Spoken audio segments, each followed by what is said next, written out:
Cassandra, räägi mulle oma õest. Mis sa teed õega koos? Mängidega. Mis mänge te mängite? Jooksmise mänge, peitust vahepeal. Kas ta mängib peitust juba sinuga? Jaa. Kas ta oskab ennast ära peita? Jaa. Ei.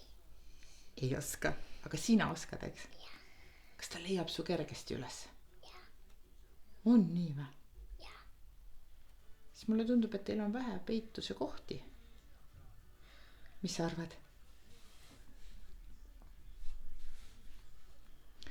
Räägi mulle nendest armidest, mis sul siin suu peal on. Kas need on valusad ka? Jaa. Kas sa palud siis emme käest abi, kui sul hakkavad väga valutama või kuidas see on? Kas nad vahest valutavad ja vahest mitte? Valutavad ja vahest mitte. Ja kas siis emme aitab? Jaa. Mis emme teeb? Paneb kreemi. Kas see kreem on ka valus? Ei. Kas see teeb pehmeks? Jaa. Kas suus on ka kuidagi valus sul? Ei. Sa oled väga vapper tüdruk.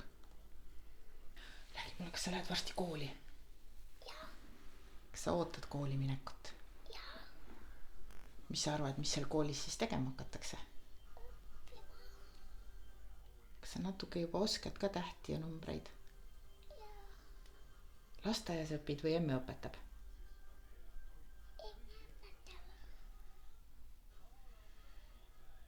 Sulle meeldib õppida? Jaa. Raamatuid lugeda?